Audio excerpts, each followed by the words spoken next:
mengaturkan sembah sujud di hadapan bayi Yesus yang dijaga dengan penuh kasih oleh Ibu Maria dan Bapak Yusuf. Seluruh alam pun memuji dengan sorak-sorai, Gloria in excelsis Deo.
Maka marilah sekarang kita hening, kita menyadari kita ini orang berdosa, orang yang penuh dengan segala kelemahan.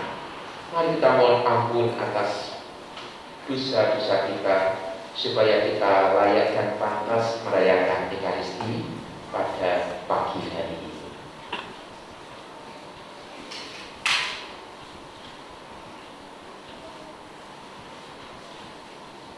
Saya mengaku dan pada saudara sekalian bahwa saya telah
Pembacaan dari surat kepada orang Ibrani. Saudara-saudara, pada zaman dahulu Allah berulang kali dan dalam berbagai cara berbicara kepada nenek moyang kita dengan perantaraan para nabi. Tetapi pada zaman akhir ini Allah telah berbicara kepada kita dengan perantaraan Anaknya. Pada awal mula adalah firman. Firman itu ada bersama-sama dengan Allah, dan firman itu adalah Allah. Firman itu pada mulanya bersama-sama dengan Allah. Segala sesuatu dijadikan oleh Dia, dan tanpa Dia tidak ada suatu pun yang telah jadi dari segala yang telah dijadikan. Dalam Dia ada hidup, dan hidup itu adalah terang bagi manusia. Terang itu bercahaya di dalam kegelapan, tetapi kegelapan tidak menguasainya. Datanglah seorang yang diutus Allah, namanya Yohanes. Ia datang sebagai saksi untuk memberi kesaksian tentang terang itu, supaya oleh Dia semua orang menjadi percaya. Ia sendiri bukan terang itu, tetapi ia harus memberi kesaksian tentang terang itu. Terang yang sesungguhnya yang menerangi setiap orang sedang datang ke dalam dunia. Terang itu telah ada di dalam dunia, dan dunia dijadikan olehnya. Tetapi dunia tidak mengenalnya. Ia datang kepada milik kepunyaannya, tetapi orang-orang kepunyaannya itu tidak menerimanya. Tetapi semua orang yang menerima Dia diberinya kuasa menjadi anak-anak Allah, yaitu mereka yang percaya dalam namanya. Orang-orang yang diperanakkan bukan dari darah atau daging, bukan pula secara jasmani oleh keinginan seorang laki-laki, melainkan dari Allah.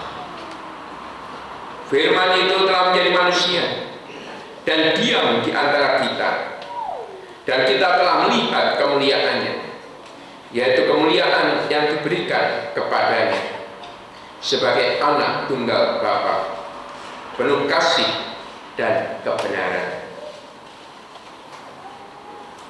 Tentang Dia, Yohanes memberi kesaksian dan berseru, "Inilah Dia yang kumaksudkan ketika aku berkata, sesudah aku akan datang Dia yang telah mendahului aku, sebab Dia telah ada sebelum aku." Karena dari kepenuhannya kita semua telah menerima kasih karunia demi kasih karunia. Sebab hukum Taurat diberikan oleh Musa, tetapi kasih karunia dan kebenaran datang oleh Yesus. Tidak seorang pun pernah melihat Allah, tetapi anak tunggal Allah yang ada di pangkuan Bapa, Dialah yang menyatakannya. Demikianlah sabda Tuhan.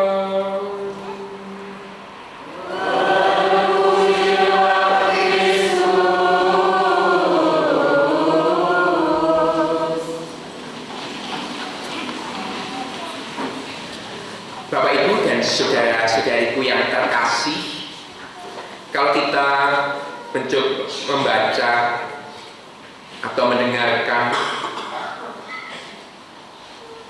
atau dan merenungkan bacaan-bacaan pada pagi ini, dari bacaan pertama, bacaan kedua maupun Injil, itu semua menjelaskan, menerangkan siapakah Yesus itu. Jadi bacaan-bacaan ini mau menjelaskan kepada kita Yesus yang luar biasa itu. Yesus yang sungguh-sungguh memang itu berasal dari Allah. Dia adalah bagian dari Tritunggal Maha Kudus. berasal dari Allah. Sejak awal mula dia itu sudah ada. Sebelum ciptaan ini ada, dia sudah ada. Dia bersama dengan Allah. Dia datang ke dunia membawa terang. Terang yang tidak bisa dikuasai kegelapan. Dia datang untuk menyelamatkan. Jadi sungguh bacaan-bacaan ini luar biasa. Jadi kalau mau tahu mengenai Yesus, siapakah Yesus itu, ya bacaan-bacaan yang ini. Jadi luar biasa. Nah, Yesus yang luar biasa ini diberikan oleh Allah Bapa kepada kita. Dia datang ke dunia. Ya, bisa bayangkan ya Bapak Ibu, saudara-saudariku, bahwa kita ini sungguh-sungguh diberi anugerah yang luar biasa, yaitu Yesus. Maka Yohanes itu mengatakan bahwa Yesus itu datang karena kasih karunia, karena cinta Bapa kepada kita, karena cinta pada dunia ini. Maka Tuhan, maka Allah Bapa mengutus putranya yang tunggal untuk kita. Nah, kita diberi anugerah ini. Maka Bapak Ibu dan saudara-saudari, pantas kalau kita itu merayakan Natal itu dengan meriah. Ya, itu sungguh-sungguh pantas dan seharusnya merayakan Natal dengan meriah. Karena wujud kegembiraan. Karena kita itu begitu istimewa di mata Allah, begitu luar biasa di mata Allah, sehingga putra yang tunggal yang begitu luar biasa itu diberikan kepada kita. Walaupun Natal perayaannya tidak sebesar Paskah, tetapi tidak menutup untuk meriah. Nah, maka dengan pakaian yang meriah, kemudian dengan pesta-pesta meriah, ya itulah kegembiraan kita. Maka memang harus menyambut dengan suasana gembira Natal ini. Nah, Bapak Ibu dan saudara-saudari yang terkasih, nah sekarang ketika kita sudah menerima Yesus yang begitu luar biasa itu dalam hidup kita, apa sekarang ini yang harus kita lakukan? Yang pertama-tama bersyukur. Bersyukur bahwa kita dicintai Allah. Bersyukur bahwa kita diberi anugerah luar biasa, yaitu Yesus. Yang kedua adalah kita mempercayakan hidup kita, diri kita pada Yesus. Nah, ini penting. Kita bersukaria, bersyukur, perayaan megah, tetapi kita tidak mempercayakan hidup kita pada Yesus, mempercayakan kita pada yang lain. Nah, maka kita mempercayakan hidup kita pada Yesus yang luar biasa itu. Yesus sang penyelamat itu, Yesus sang terang itu, Yesus yang luar biasa itu. Percayakanlah hidup kita pada Dia. Maka segala macam persoalan-persoalan dalam hidup kita, segala masalah-masalah yang kita hadapi, seharusnya tidak perlu kita khawatir.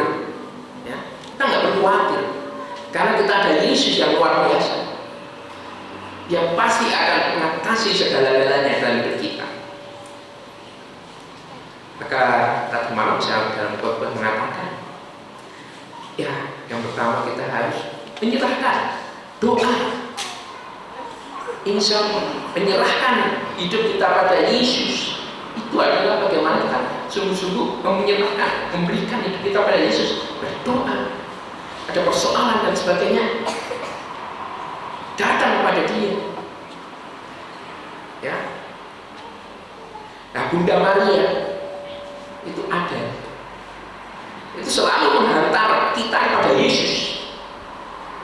Ya, pesan Maria ketika dia menampakkan diri di mana-mana itu, di Fatima, mau di Lourdes, Maria selalu pesannya satu: kalian pergilah kepada anakku Yesus.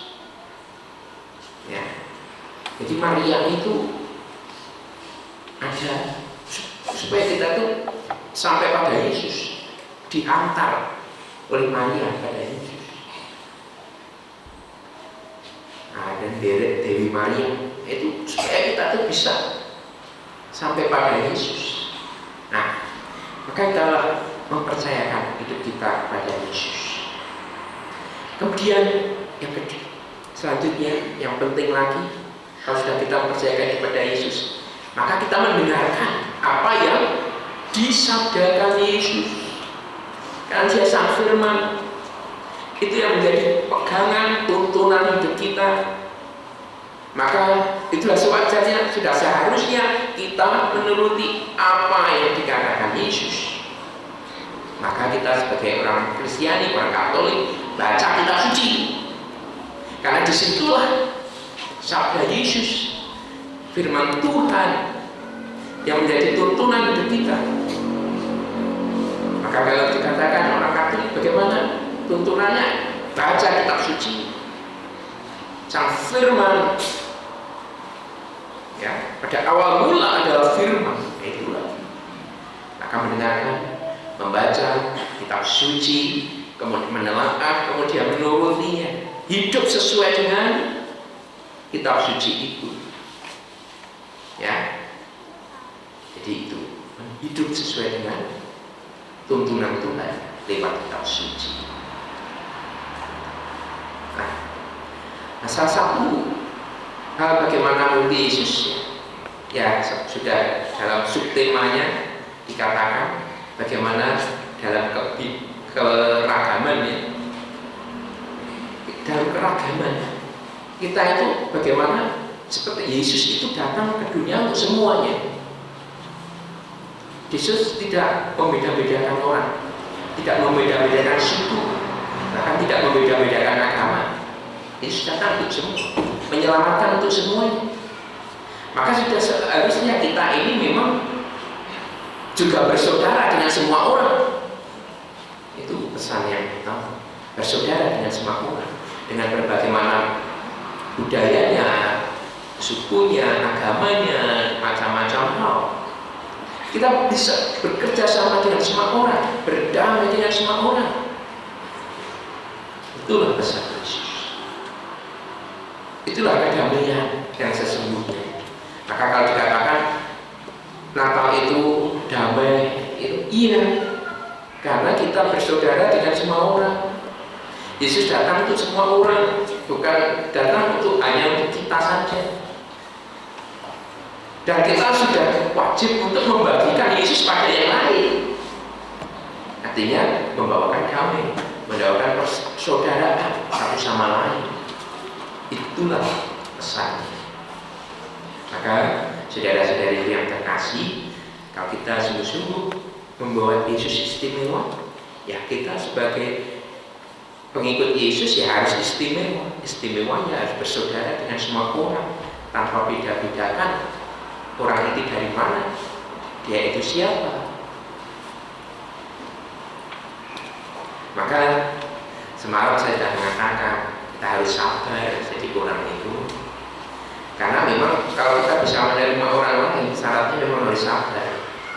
Orang yang tidak sabar tidak akan sulit untuk menerima orang lain. Ya, coba ketika melihat ada orang yang punya sifat yang misalnya yang tidak kita sukai lah, dia menjengkelkan, suka telat, kemudian pekerjaan nggak pernah beres, kita nggak tahan. Itu. Tetapi kalau kita mau bisa menerima orang itu, oke, kita tidak setuju dengan telatnya, tidak setuju dengan omong kasarnya, kita tidak setuju, ya. Tetapi kita tidak boleh membenci orang itu, ya. Tidak boleh membenci pribadinya. Kuncinya sabar.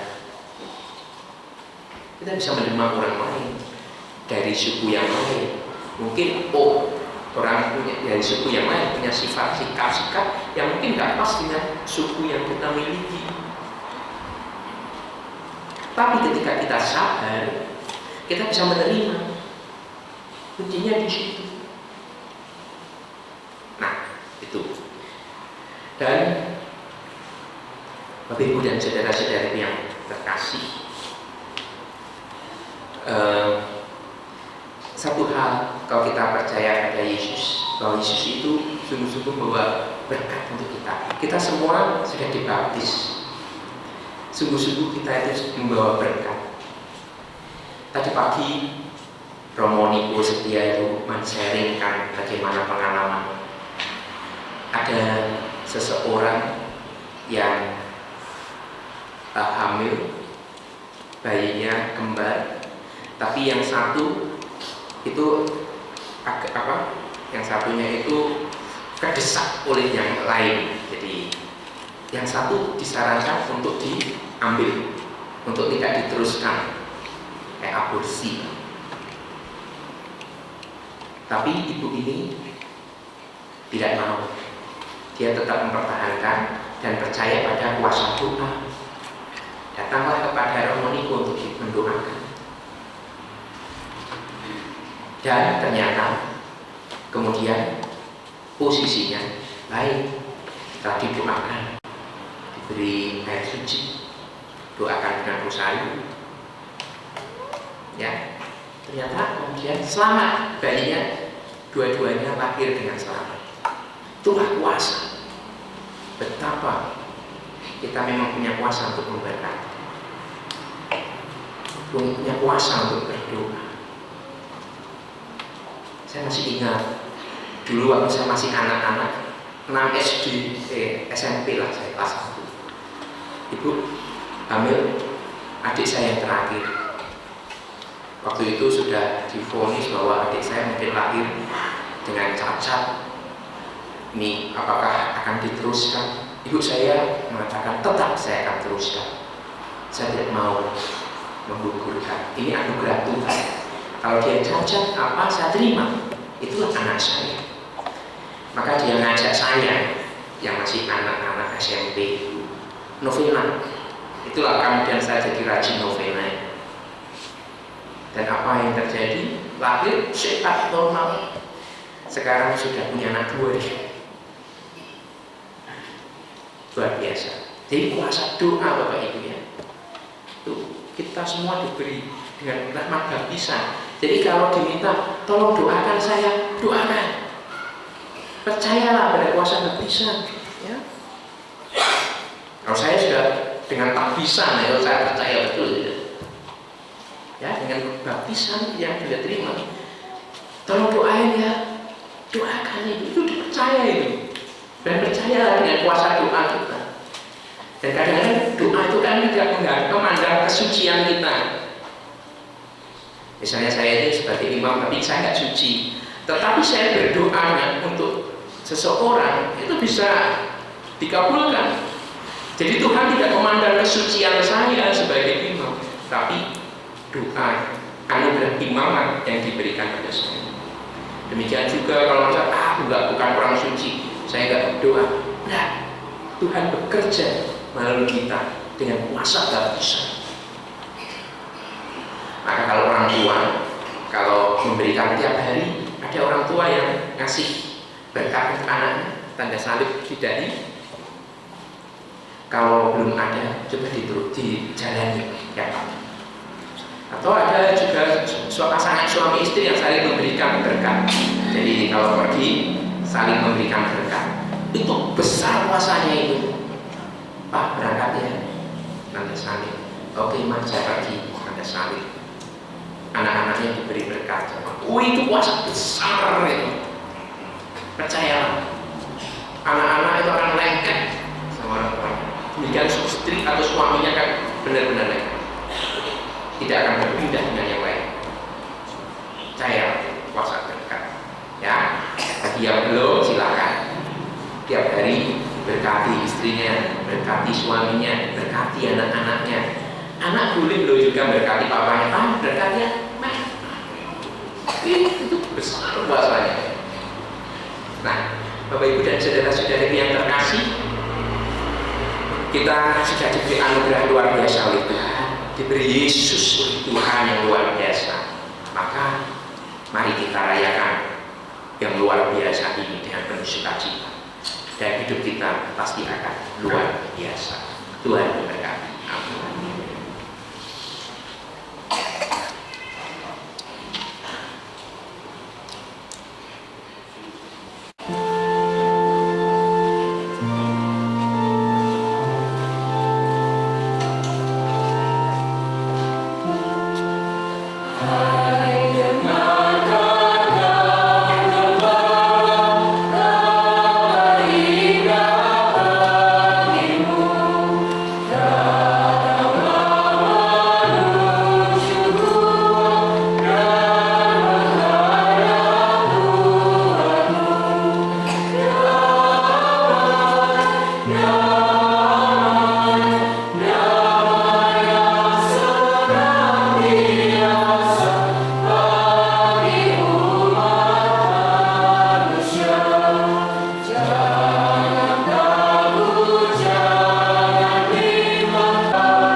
Terimalah dan makanlah kamu semua. Inilah tubuhku yang diserahkan bagimu.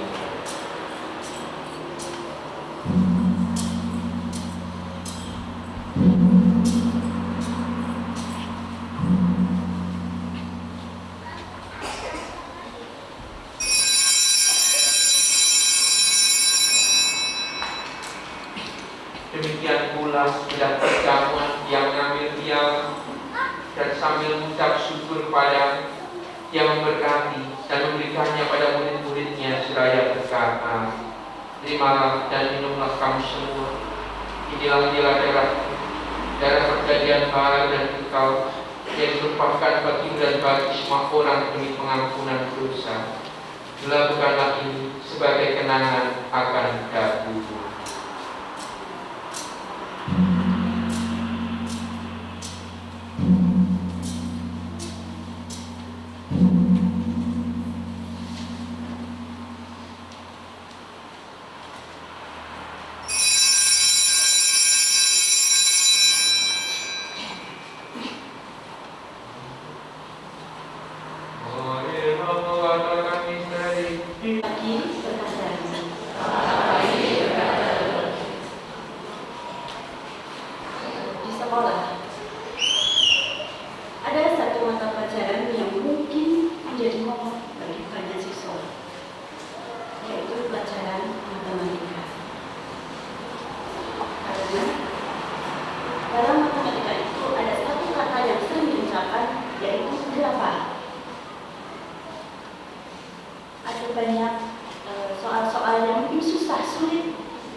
Sesulit apapun, sesusah apapun, kalau dilakukan dengan teliti dan yang pasti hasilnya tepat dan benar.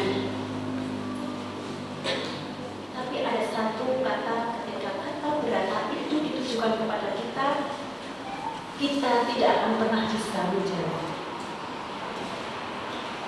Ketika kata berapa itu dalam kemudian berapa kasih Allah yang telah kami terima, berapa berkat Tuhan yang Dia berikan kepada kita,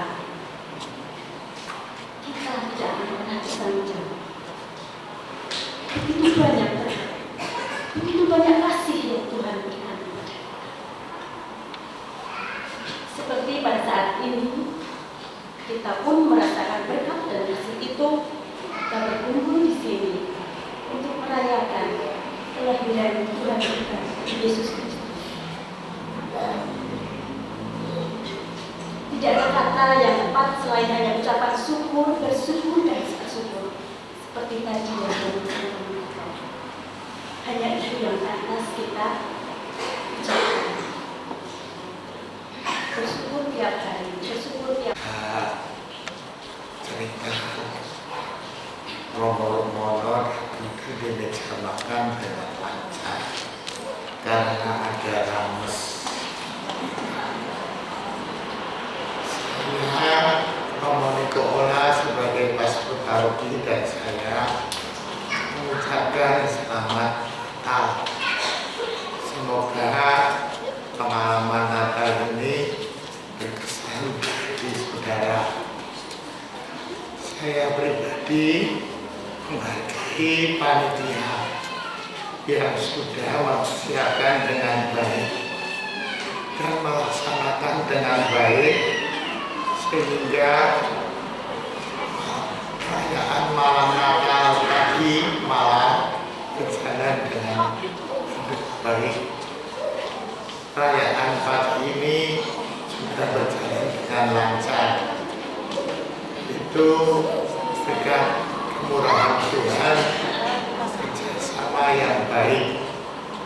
Semoga ini dinikmati oleh umat, sehingga umat membawa kesan damai dari peristiwa Natal ini. Minta maaf, saya sudah menyehat-nyehatkan, tapi belum sembuh.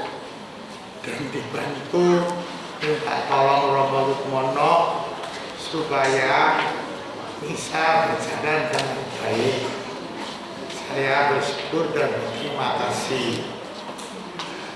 Permohonan saya adalah selama 2 tahun kita tidak bertemu semeriah ini karena corona.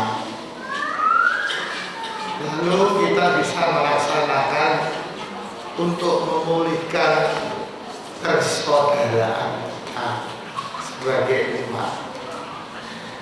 Panitia sudah mempersiapkan acara makan bersama, acara kekeluargaan di aula.